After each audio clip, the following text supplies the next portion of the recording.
Click the bell icon to get latest videos from Ekeeda.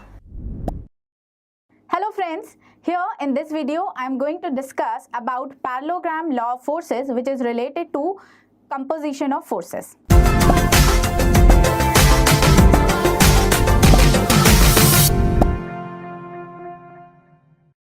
So let's start the video of Parallelogram Law of Forces. So before going to start Parallelogram Law of Forces, we should know two terms, that is composition of forces and resolution of forces. So if we talk about composition of forces, so composition of forces is basically related to find out the resultant of given forces. If we are considering any system which is subjected to number of forces or more than two forces, so if we are finding out the resultant of these number of forces with the help of composition of forces, so that terms is generally considered in composition of forces. And if we are finding out the component of any resultant, so that is called the resolution of forces. So let's start the composition of forces to find out the resultant of different forces. So in this category, we are going to do the parallelogram law of forces. This is the first type of law.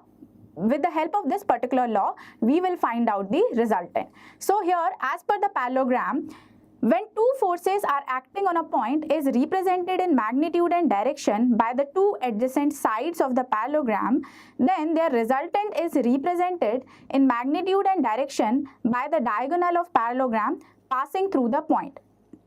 So here we are considering two forces, and these two forces in magnitude and direction is represented by the two sides of the parallelogram. So here you can see in this particular diagram, this particular side OA is representing the first force of the system. We are considering any body which is subjected to two number of forces. So the first force we are considering, that is P, and it is represented by side OA, and the second force we are considering, which is passing through the same point O in this particular direction, and the angle of this particular force with the force P is theta. So this is the angle between these two forces, and the second force we are considering as Q.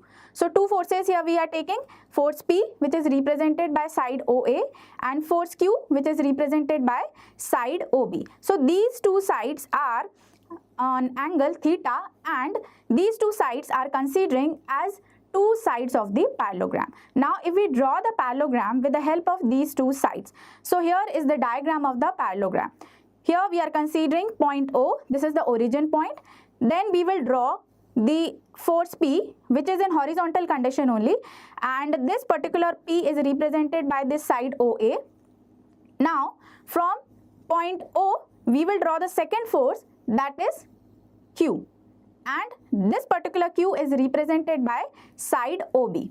Now here we will make the angle between P and Q. So the angle between P and Q is theta. It is given here in this particular diagram.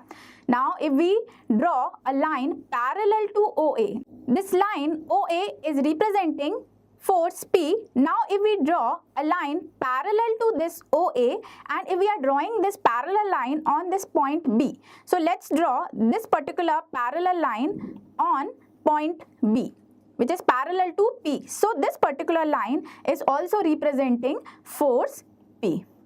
Now we will draw one more line which is passing through point A, and this is parallel to OB or Q.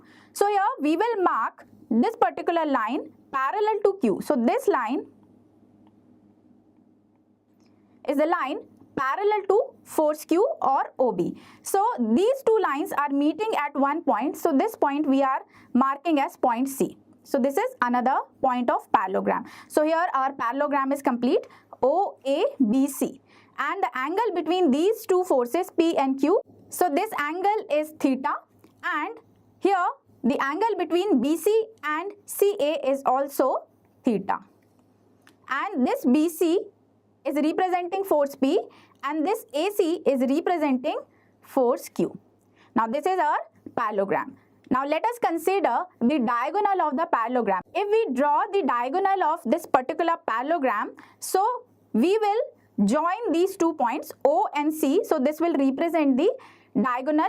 Again, if we join these two points B and A, so this will be the diagonal. So we are marking this diagonal as R, and R is representing the resultant of these two forces P and Q. So here we are considering two forces P and Q, which are represented in magnitude and direction by the two sides of the parallelogram. So the resultant of this particular parallelogram or resultant of these two forces P and Q will be represented by the diagonal of the parallelogram. Now we have to find out the expression to find out this particular value of R or the resultant. So how we can solve this? Here I am going to tell you.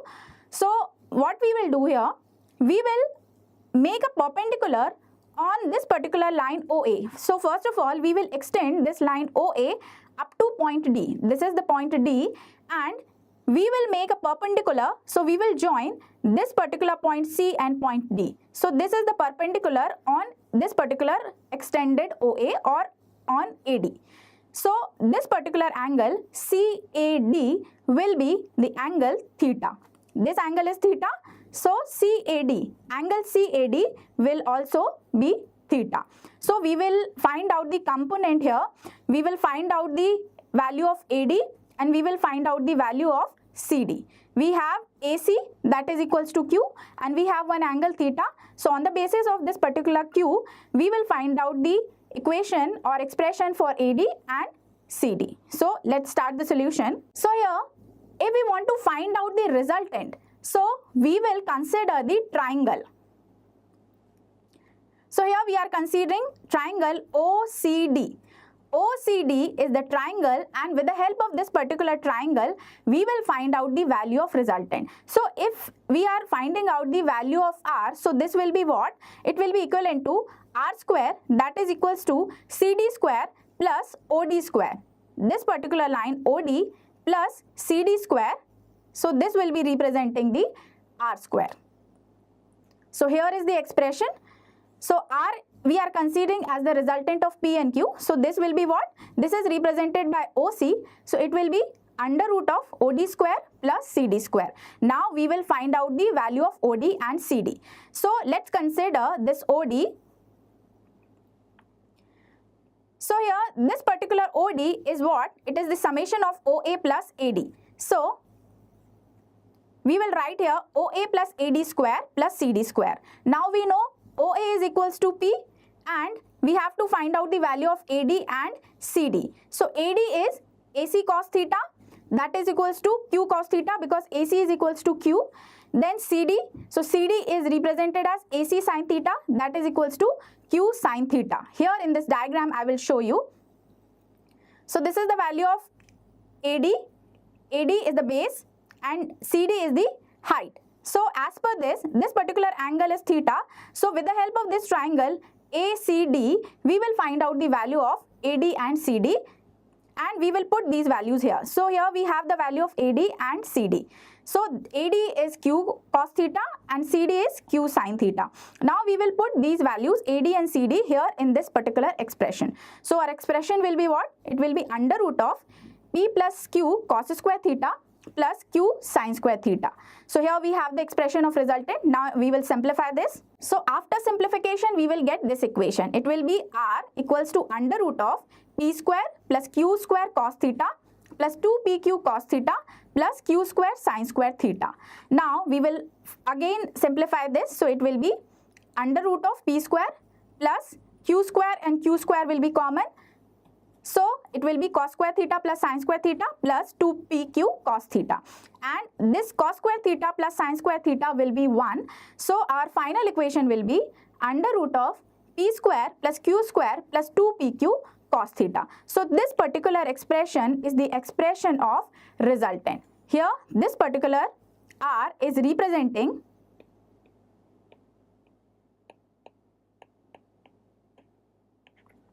resultant. Now, we have to find out the inclination of resultant R with different forces. So, if we want to find out the inclination of this resultant R with force P, so it will be, we are considering the angle between R and the force P, which is horizontal, that is alpha. So, as per the diagram, this angle alpha we are taking between R and P. So this is the angle alpha, and if we are taking angle beta between R and Q, so these both angle we have to find out. These are representing the inclination of resultant with the force P and force Q. So what we will do, we will again use this particular triangle to find out the value of alpha, this triangle OCD. So as per this particular triangle, we can find out the value of tan alpha. So tan alpha will be what? It will be CD divided by OD. As per this triangle, you can see here in this diagram, CD divided by OD will be the tan alpha. This is the angle between R and P. So let's find out this angle. So OD will be summation of OA plus AD, this OA plus AD, and this CD will be the component of this particular triangle. So tan alpha will be CD divided by OA plus AD. Now we have the value of CD, that is Q sin theta, and OA is representing as P and AD is Q cos theta. So here we have the expression for tan alpha. Now, so we can find out the value of alpha with this particular expression, that is tan inverse Q sin theta divided by P plus Q cos theta. So this is the expression for the resultant. This particular resultant R, we are considering the resultant of P and Q. So this is our expression, R equals to under root of P square plus Q square plus 2PQ cos theta. And here, with the help of this particular angle alpha, we can find out the direction of resultant. So alpha is what? It is tan inverse Q sin theta divided by P plus Q cos theta. So these are representing the expression with the help of parallelogram law of forces, because we are considering these two forces as the two sides of the parallelogram, and resultant is the diagonal of that particular parallelogram. Now here we are going to discuss some conditions related to parallelogram law of forces. So the first condition is when two forces are equal, the magnitude of two forces P and Q is equal. So what will be the expression for the resultant? So when two forces are equal and we are considering theta is the angle between these two forces, so we will put these conditions in the equation of resultant. So the resultant is under root of P square plus Q square plus 2PQ cos theta. So in place of Q, we will put P. So this will be our expression. So it will be under root of P square plus 2P into P cos theta. This will be our expression. So we will simplify this particular expression and we will get the final value of resultant, that is 2P cos theta by 2. Now, if we want to find out the direction of resultant, so direction of resultant we can find out with the help of alpha. So alpha will be what? It will be tan inverse P sin theta divided by P plus P cos theta, because P and Q are equivalent. So here this will be our final expression. It will be tan inverse sin theta divided by 1 plus cos theta. Now we will again simplify this equation. So the sin theta we are considering as sin 2 theta. So it will be what? It will be 2 into theta by 2. So the final expression will be 2 sin theta by 2 into cos theta by 2 for sin theta. Now similarly, for 1 plus cos theta, it will equivalent to, as per mathematical equations, 2 cos square theta by 2. Now with the help of this expression, we will find out the final value of alpha, that is tan inverse tan theta by 2, that is equals to theta by 2. So this is representing the inclination. This particular alpha is representing the inclination of resultant with one force, and previous expression was related to resultant of these two forces. Now next condition is when two forces are perpendicular to each other. If we are considering P and Q are perpendicular to each other, so the angle between P and Q, that is theta, so the theta will be 90. So what we will do, we will put this condition in the expression of resultant. So R will be what? It will be P square plus Q square plus 2PQ cos 90. So our expression of resultant will be under root of P square plus Q square. So this is the expression of resultant or equation of resultant for this particular condition when two forces are perpendicular to each other. Similarly, we can find out the inclination of resultant also with one force. So this expression we will use. So it will be alpha equals to tan inverse Q sin 90 divided by P plus Q cos 90. 90 is the theta. So our final value of alpha will be tan inverse Q by P. So it will be equal to, if we are considering tan alpha, so it will be equals to Q by P only. And if it is alpha, so it will be tan inverse Q by P. So this is for this particular condition when theta is 90. Now the third condition is when two forces are collinear and acting in same direction. So here we are considering force P and force Q, which are collinear and it is acting in same direction. So in that case, the value of theta will be what? It will be 0. So we will put theta equals to 0 in this particular expression. So R will be what? It will be P square plus Q square plus 2PQ cos 0. So our final expression will be P plus Q. This will be what? It will be P square plus Q square plus 2PQ. So this will be equivalent to P plus Q square. So our final value of resultant will be P plus Q. So this particular expression is representing the condition of maximum resultant. So if we want to get the maximum resultant value, so this condition should be preferred. P and Q should be collinear and it should be in the same direction. And if we want to find out the inclination of the resultant, so same expression we will apply with value of theta 0. So it will be alpha equals to tan inverse Q sin 0 divided by P plus Q cos 0. So this will be 0 only. So alpha value will be 0. Now next condition is when two forces are collinear but it is acting in opposite direction. So in that case, the value of theta will be 180. Here we are considering P and Q are collinear but direction of P is opposite to direction of Q. So in that case, the value of theta will change. It will be equal to 180. So R will be what? It will be P square plus Q square plus 2PQ cos 180. So our final value we are considering with the help of this particular equation, the final value of R is P minus Q.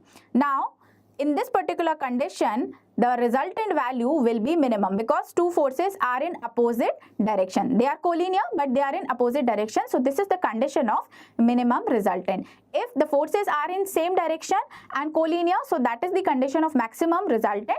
But if we want to get the minimum resultant, so this particular condition should be preferred. And we can find out the value of inclination of resultant with force P. So it will be alpha equals to tan inverse Q sin 180 divided by P plus Q cos 180. So the value of alpha will be 0. So this is the fourth condition. Thank you for watching this video. Stay tuned with Ekeeda and subscribe Ekeeda.